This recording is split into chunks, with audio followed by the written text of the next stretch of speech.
29. Inflación.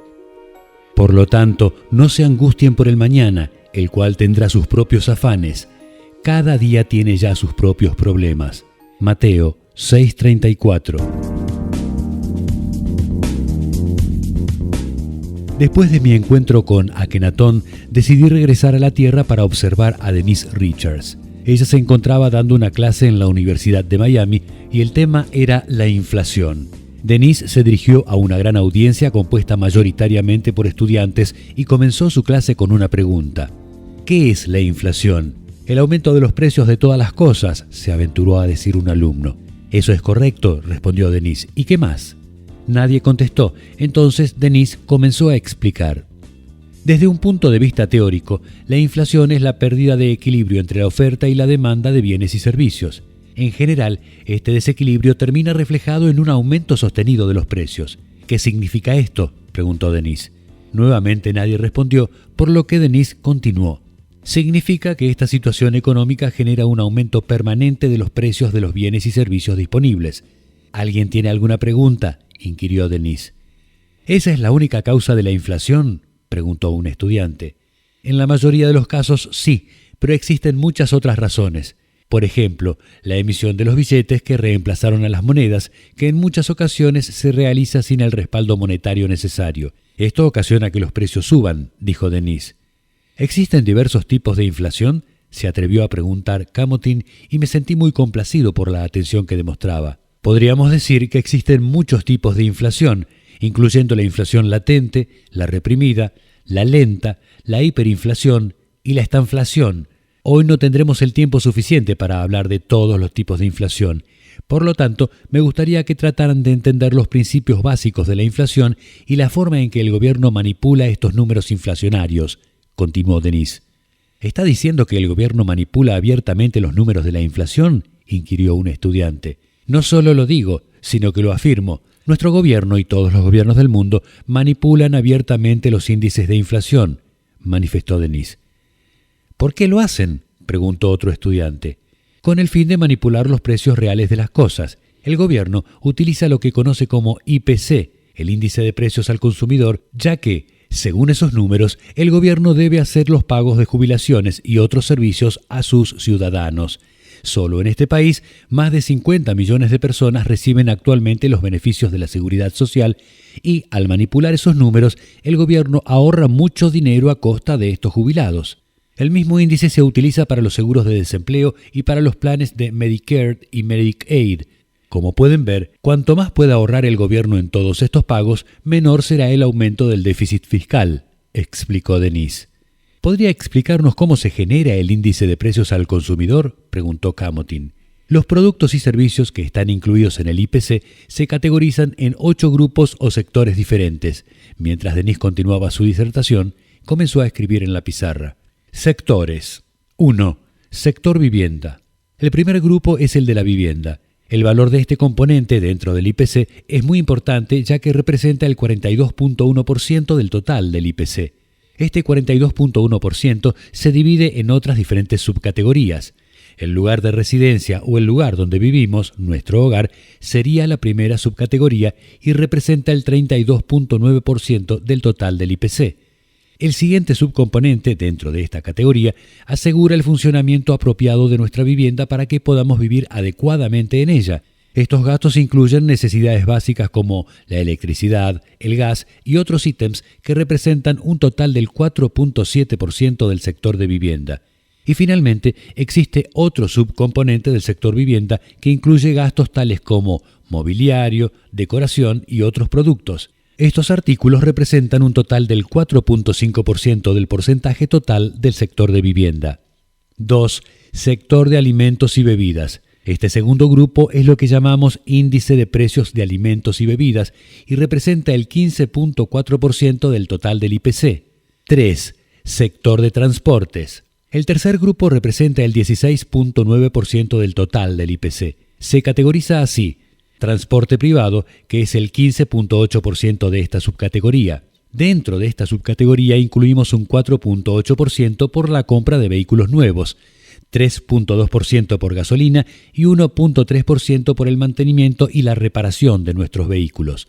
Las compras de vehículos usados y vehículos utilitarios representan solo el 2% de esta subcategoría. Finalmente, la otra subcategoría que tenemos es el transporte público, que representa el 1.1% dentro de esta categoría.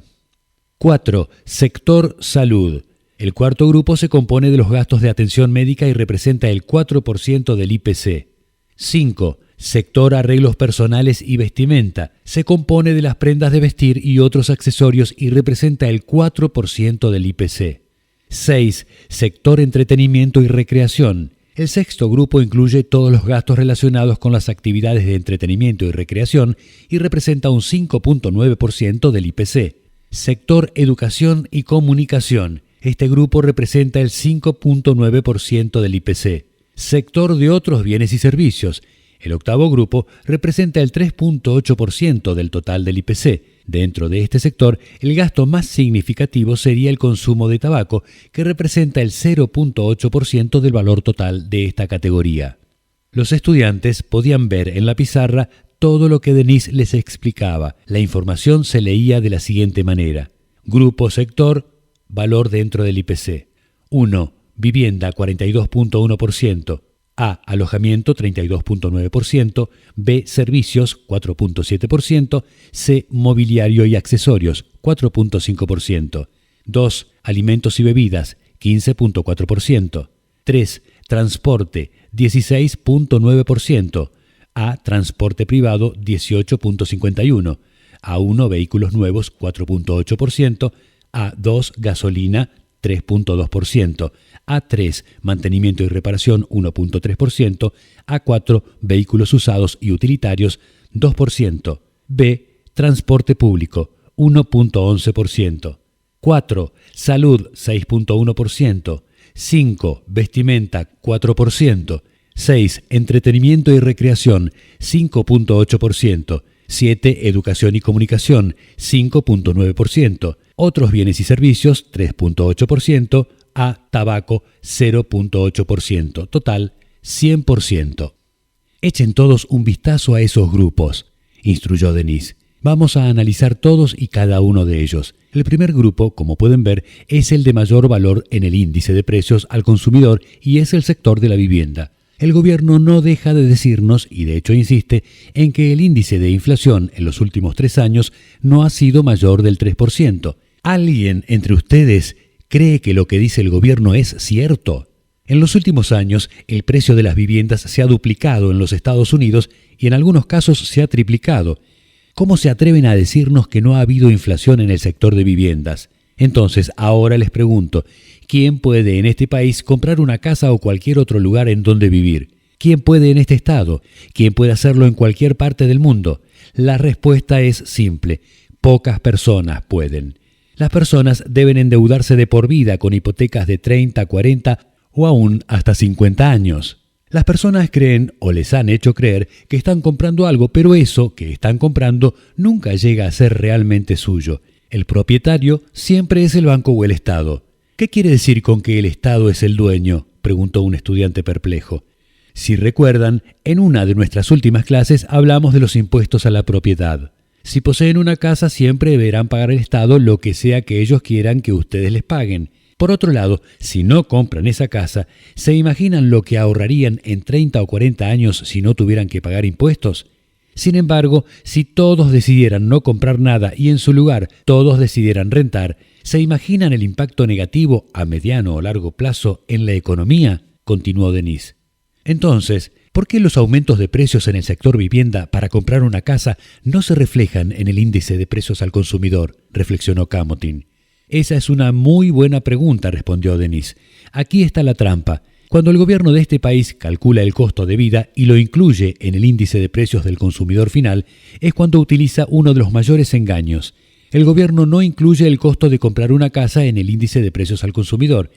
Como sustituto, en su lugar, utiliza el precio de alquilar una casa o un apartamento. Esta estadística es una mentira escandalosa debido al hecho de que muchas personas escogen comprar en lugar de rentar.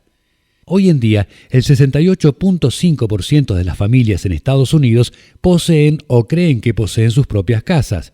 Por lo tanto, el índice de precios al consumidor no es más que una broma macabra, ¿Cuánto cuesta ahora comprar una casa?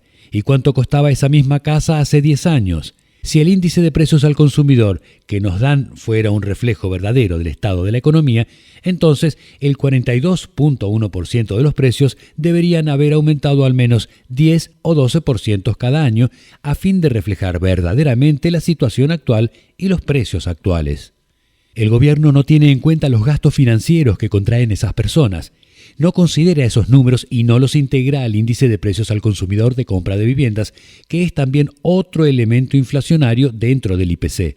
Por lo tanto, si están pagando un 7% de tasas de interés fija, ese gasto de interés no se refleja dentro del índice de precios al consumidor, al igual que otros gastos que tampoco están incluidos. Denise consultó su reloj y tomó un sorbo de agua. Seré breve con la explicación de los otros grupos o sectores, ya que nos queda poco tiempo. Miren el segundo grupo, que es alimentos y bebidas. Los que inventan los números para el índice de precios al consumidor no hacen la compra, porque si la hicieran, no se atreverían a decir que el costo de vida solo ha aumentado el 3% al año. La leche, los huevos, el pan y otros artículos necesarios han duplicado sus precios en los últimos años. Y los políticos quieren hacernos creer que todos esos artículos han permanecido igual y no han aumentado de precio. El tercer grupo es el de transportes. El precio de la gasolina prácticamente se ha triplicado desde que comenzamos todas estas guerras absurdas. ¿Cómo se atreven a mentirnos con algo que afecta todos los días nuestros bolsillos? Recuerdo que en el año 2004 se publicó un libro llamado 11, el Código Secreto. Sus autores predijeron que el precio del petróleo, que en ese momento estaba a $35 por barril, subiría a $74 por barril. Más tarde predijeron que aumentaría a $100 por barril y que continuaría aumentando hasta llegar a los 111 por barril y finalmente a $121 cada barril. Hoy, 7 de noviembre de 2007, el petróleo alcanzó un precio de $98 por barril y la predicción de 100, 111 y $121 por barril está a un paso. Lo que quiero decir es que cuando se compara con otros aumentos de precios, solo necesitará un pequeño aumento para alcanzar los niveles anticipados en ese libro. Esto significa que un aumento del 10, 15 o del 20% nos llevará rápidamente a los precios que se predijeron. ¿Cuánto dinero gastaban antes ustedes y su familia en gasolina y cuánto gastan ahora? Y aún así, con toda esta evidencia, los políticos nos dicen que no ha habido inflación. Camotín y muchos estudiantes escuchaban asombrados las estadísticas de las que Denise les informaba y que nunca antes habían escuchado. Camotín estaba sentado, inclinado hacia adelante, escuchando con mucha atención y no quería perderse nada mientras Denise continuaba. El cuarto grupo es el de la salud. ¿Ha estado alguien en un hospital o ha comprado medicamentos? 3% de inflación al año. Es una broma ridícula. El quinto grupo está dedicado a los arreglos personales y a la vestimenta. Dejo a su criterio para que analicen cuánto hoy en día le cuestan la ropa y otros artículos personales. El sexto grupo es el de entretenimiento y recreación. ¿Cuánto dinero se gasta una familia tan solo para ir al cine? Por favor. El séptimo grupo es el de gastos de educación y comunicación. ¿Sabían ustedes que todos los días las familias apartan un alto porcentaje de su ingreso para pagar la escuela secundaria de sus hijos? No estoy hablando siquiera de la universidad, hablo de la escuela secundaria. Es vergonzoso y absurdo que la educación en este país se convierta en un privilegio. Finalmente, el último grupo es el octavo, dedicado a otros bienes y servicios. Dentro de este grupo es interesante el porcentaje asignado al tabaco. No soy fumadora, pero los impuestos salvajes sobre el tabaco solo terminan perjudicando a la clase social más desfavorecida. Los impuestos en este sector son totalmente ilógicos. En una sociedad civilizada, los impuestos excesivos son ridículos. Producir un paquete de cigarrillos cuesta menos de $1 y en algunos estados los llegan a vender hasta en $10. Es otra forma de abuso político. Es una acción demagógica sin escrúpulos. Finalmente, a fin de concluir la clase de hoy, les diré que los impuestos inmobiliarios, los impuestos a las ventas, ya sean federales o locales, y los gastos de seguros no forman parte del índice de precios al consumidor. ¿Escucharon esto? ¿Es que los costos de seguros aquí en Florida no tienen costo inflacionario? Si no, ¿qué es lo que nosotros estamos padeciendo entonces? ¿Cuánto tiempo más nosotros, los ciudadanos, vamos a seguir tolerando este abuso? Mientras Denise terminaba de decir estas palabras, sonó el timbre señalando el final de la clase. Los estudiantes estallaron en ovaciones de pie, que Denise agradeció con humildad. ¿Pudo ser esto un presagio? Como se dice en el mundo del boxeo, ¿fue salvada Denise por la campana? Esa campana comenzaba a escucharse en muchos sitios y muchas ciudades comenzaban a sentir que algo no marchaba bien. De una forma o de otra, existían ciertas situaciones que iban a cambiar. Pero para que ese cambio tuviera lugar, yo debía salvar a Denise de ser asesinada. Sin embargo, si Denise no modificaba el tono de sus clases, ella misma se iba a crear un destino incierto y muy peligroso. Pero el futuro de Denise no estaba ya determinado. El pasado, el presente y el futuro ya estaban ocurriendo y yo era un testigo privilegiado de todo ello. ¿Podría yo ayudar de alguna forma a prevenir su muerte? ¿O todo esto no era más que una batalla ya perdida? Solo el tiempo me ayudaría a comprender, pero ni siquiera sabía cuánto tiempo quedaba.